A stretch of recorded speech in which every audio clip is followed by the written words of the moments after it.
A visit gets documented perfectly. Detailed history, detailed exam, every box checked for a level 4, and the auditor downgrades it anyway. I'm Tony, and my job is basically being the person who catches the gap between what happened in the room and what ended up on the claim.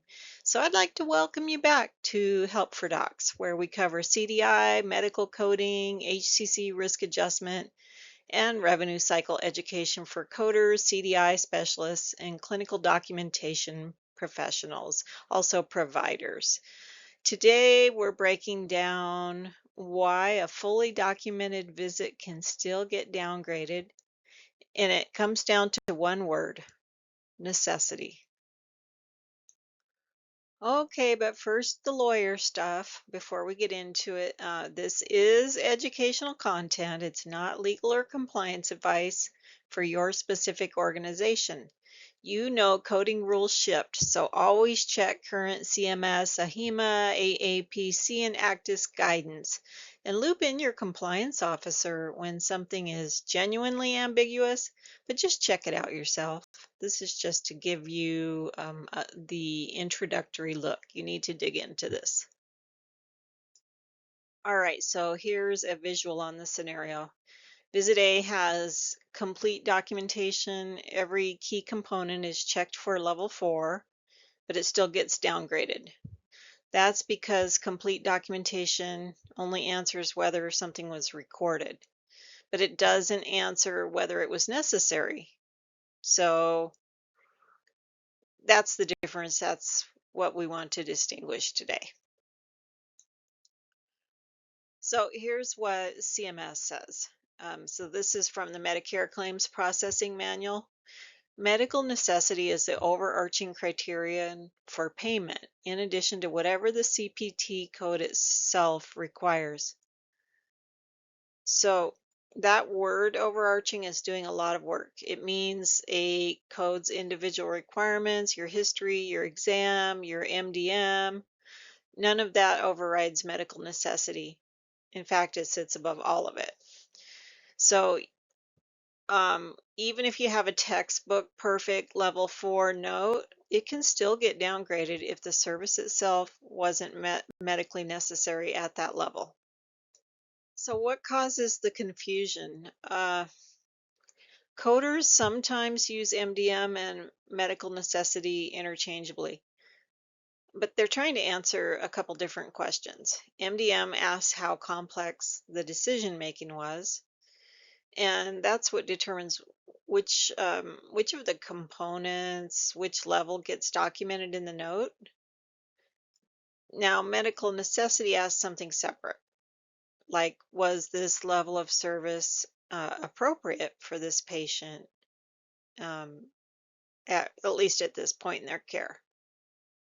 So MDM can support a level 4 on paper. Medical necessity, though, is what actually determines whether that level gets paid. Okay, here's what I think gets missed. The actual regulatory definition of medical necessity includes a convenience clause. It has to be clinically appropriate and not just primarily for the convenience of the patient, the physician, or the provider. So if a higher level of service happened because that's just how the visit always goes, or because it's more efficient for the practice to document that way, it's not medical necessity. That's convenience. Um, and they've explicitly written convenience out of the definition. Okay, so let's look at an actual example of this. This is from MGMA. A physician documented a detailed history and a detailed exam for an established patient.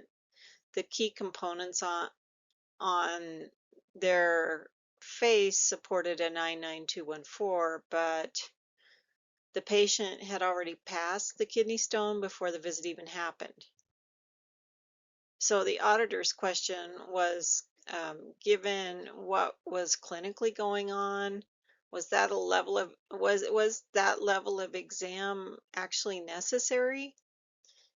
And so this visit got downgraded from a level 4 to a level 2, even though they checked every box in the documentation. It was about the principle. That's what matters here. The level of service you can report depends on whichever is lower, medical necessity or the key components, but it's never the higher of the two. So looking at it from the reviewer side based on 2026 guidelines, the OIG Work Plan points to some consistent priorities. The first one is E&M level distribution. If your practice bills a disproportionate share of high-level visits compared to your peers, that alone can trigger a look before they even start reading any of the notes. And then the second thing is, does the documentation to code relationship actually hold up? Does the clinical complexity in the note match what was billed? And then the third one is the modifier 25 patterns. In particular, same-day E&M with a minor procedure.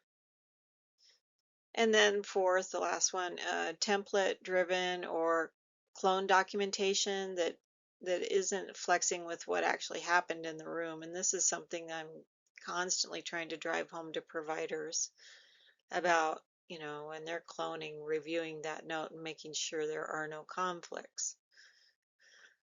I don't know the answer to that. It's the big question, how to get them to do that. But